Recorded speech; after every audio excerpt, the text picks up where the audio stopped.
అందరికీ నమస్కారం.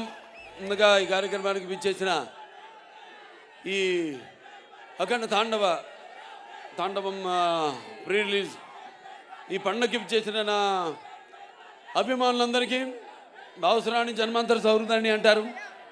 అంటే పూర్వజంలో కొంతమంది పరిచయంతో ఆ వాసనతో ఈ జన్మలో ఒకటితని పొందొచ్చని, కానీ ఇన్ని వేల లక్షల కోట్ల మంది అభిమానులు పొందడం అంటే అది మరి ఒక తల్లి కడుపున పుట్టకపోయినా మీకు నాకు ఏ రుణానుబంధమో, ఏ జన్మల అనుబంధమో, ఏ విడదీయలేని అనుబంధమో కదా నాకు అనిపిస్తుంటుంది.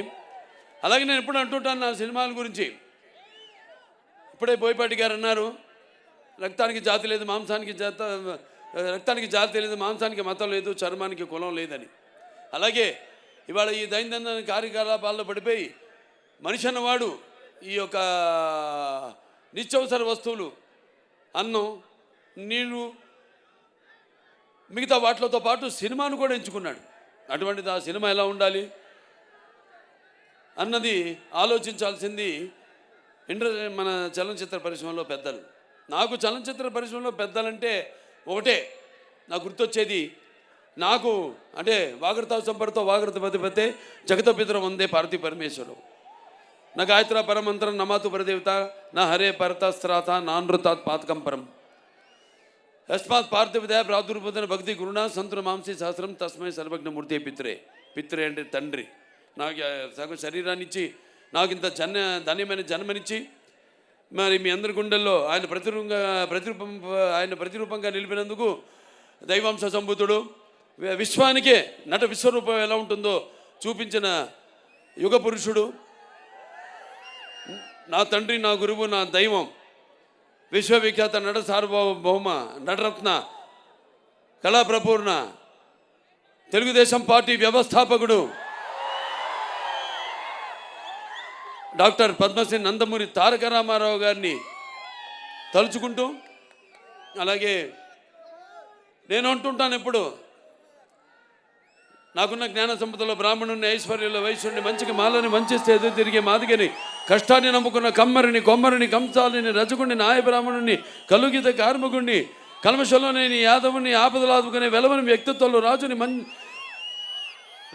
రాజుని అమ్మను మర్పించే కమ్మని, పౌరుషంలో రెడ్డిని, భుజబలంలో కాపుని అని. మరి ఇంతమంది కేవలం అభిమానులే కాదు. అంటే నేను అనేది సినిమాకి ఒక భాష తేడా కానీ, ఆడమగ తేడా కానీ, లేకపోతే పండిత పామరాది పట్టు విడుపులు కానీ, లేకపోతే ధనిక దారిద్ర్యాది తారతమ్యాలు కానీ, దురభిమానులు అనే అడ్డకట్టలు లేవు సినిమాకి. కాకపోతే నా అదృష్టం, మొన్నే సినిమా ఓపెనింగ్ చేశాం, 111వ సినిమా మల్లేని గోపిచంద్ గారితో. అందులో డైలాగ్ ఉంది అంటే ఆ రోజు మీరు అంటే చరిత్రలో చాలామంది ఉంటారు, కానీ సృష్టించిన చరిత్రను మరల తిరిగి రాసి సృష్టించేవాడు ఒక్కడే ఉంటాడు. నేనే ఈ చరిత్ర, నాదే ఆ చరిత్ర. ఇవాళ నా అదృష్టం మంచి వాళ్ళతో పనిచేయడం, మన టెక్నీషియన్ నన్ను అర్థం చేసుకుని మెయిన్గా నేను చూస్తాను. నేను అంటే చాలా సినిమాల్లో కొన్ని సినిమాలు ఉంటాయి, నేను కొన్ని తప్పిదనాలు చేసిన కొన్ని సందర్భాలు ఉన్నాయి సినిమాల విషయాల్లో. అప్పుడు తెలుసుకున్నాను, ఆత్మను పట్టుకోవాలి. సినిమా అంటే ఒక ఆత్మ, మమాత్మ సర్వభూతాత్మ. నాలో ఉన్న ఆత్మ అన్ని రాసుల్లోని ఉన్నవి, అన్ని జీవరాశుల్లో ఉన్నవి. కాకపోతే అది మనం తెలుసుకోవాలి. అలాంటిది తెలుసుకొని మళ్ళీ నన్ను అర్థం చేసుకుని, మిమ్మల్ని అర్థం చేసుకుని ముఖ్యంగా, ఎందుకంటే ఎప్పుడు నేను తరచూ ఆలోచించేది మీ గురించే. అంటే నేను భోంచేస్తున్నా, నేను ఊపిరి పీల్చేది, లేకపోతే నేను పడుకున్నప్పుడు కళలు కన్నా, అంటే కళ్ళు మూసుకుంటే కనేది కళ, కళ్ళతో అభినయించేది కళ, నిద్రపోతున్నప్పుడు కనేది కళ, నిద్రపోతున్న సమాజాన్ని మేల్కొల్పేది కళ. అది ఎప్పుడు ఆలోచిస్తుంటాను, ఎప్పుడు చేతి నిండా పని ఉంటుంది నాకు. అంటే అదే పనిగా అనుకోను నేను, మేమందరం అంతే, ఆశాంత విశ్రాంత పరిశ్రమ కార్మికులమే మేము. నేను కానీ, బోయపాటి గారు కానీ, మా టెక్నీషియన్స్ కానీ, మా ఆర్టిస్టులు కానీ అందరం కూడా ఎప్పుడు సినిమా గురించి ఓ మంచి సినిమా, మంచి మెసేజ్ ఇవ్వాలి. అలాగే పరంపరగా 4 హిట్లు ఇచ్చారు నాకు. ఇప్పుడు 65వ సంవత్సరం నాకు. 2021లో అఖండ, అప్పుడు బాగా ఈ కోవిడ్ ఉన్నప్పుడు, బాగా ప్రస్తుతంలో ఉన్నప్పుడు, ఈ పాండమిక్ ఉన్నప్పుడు భారతదేశపు చలనచిత్రం పరిశ్రమ మొత్తం కూడా, భారతదేశమే కాదు ప్రపంచం అంతా కూడా భయపడుతున్న తరుణంలో చిత్ర పరిశ్రమలు అఖండ చిత్రం విడుదల చేసి థియేటర్కే రాదు జనం అన్నదాన్ని,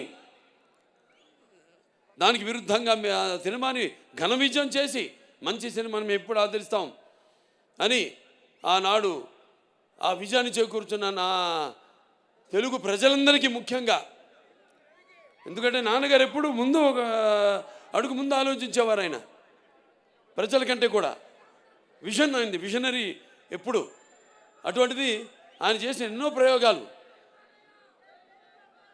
అటువంటిది నేను చేసిన ప్రయోగాలు, మేము చేసిన ప్రయోగాలు, ఒక అఖండ కానివ్వండి, లేకపోతే ఒక వీరసింహారెడ్డి కానివ్వండి, లేకపోతే ఒక నెలకొండ భగవంత్ కేసరి కానివ్వండి, ఒక డాకు మహారాజ్ కానివ్వండి, ఇవాళ రేపు వస్తున్న చూస్తారు అఖండ తాండవం.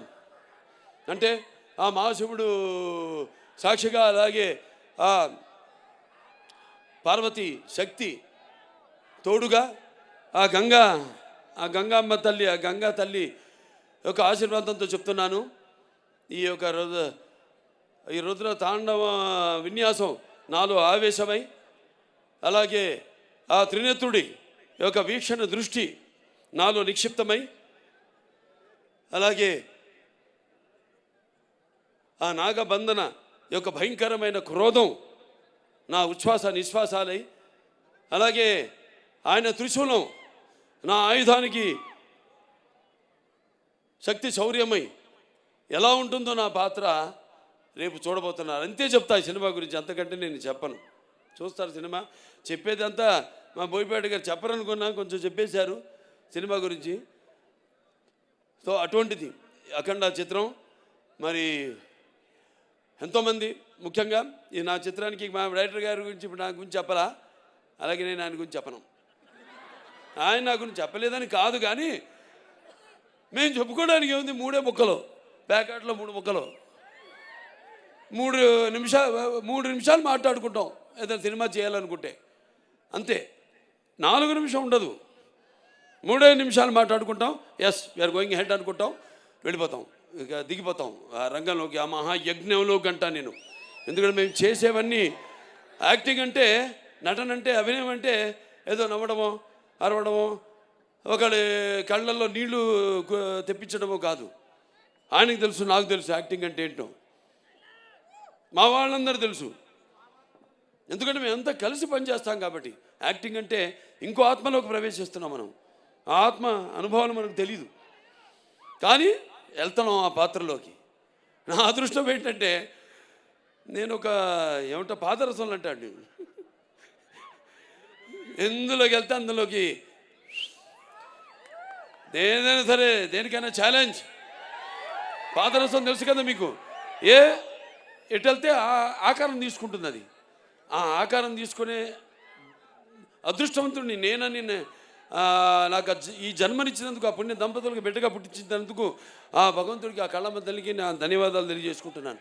ఒక పక్క సినిమా ఆర్టిస్ట్గా, ఒక పక్క అటు హిందూపూర్ ఎమ్మెల్యేగా, అలాగే ఇంకో పక్క Basavataraka Indo American cancer hospital and research institute చైర్మన్గా అన్నీ చేయగలుగుతున్నానంటే ఒక్కటైతే ఒకదానికి నేను అతుక్కుంటున్నా. నేను మా ఆవిడ అంటుంటుంది ఎప్పుడు, అబ్బా నా ఒకదాంతో నన్ను మోసం చేయలేదు మీరని, నన్నే అంటు పెట్టుకున్నారని. సరే ఇక పోతే ఇంకెవరు పోతే ఎవరు పోరు, అందరం బాగుంటాం శివుడి ఆశీస్సులతో, అందరం బ్రహ్మాండంగా. ఆ భగవంతుడు అంటే మరి త్యాగాలు మన చెప్పేశారు బోయపాటి గారు, ఇక అంతకంటే నేను మళ్ళీ చెప్పడం బాగుండదు.